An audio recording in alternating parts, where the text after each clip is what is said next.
Minsan sa buhay, ang trabaho natin huwag masyadong seryosohin.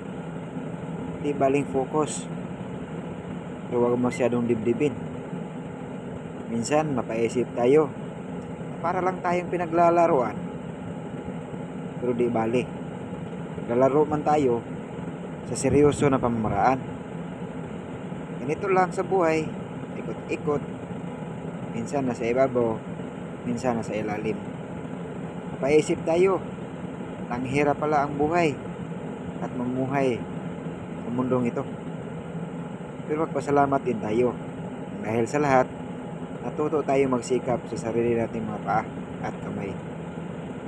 Sa mga pangarap natin, ay lalo nating ipag-isipin na ang lahat ng bagay ay may katuparan din.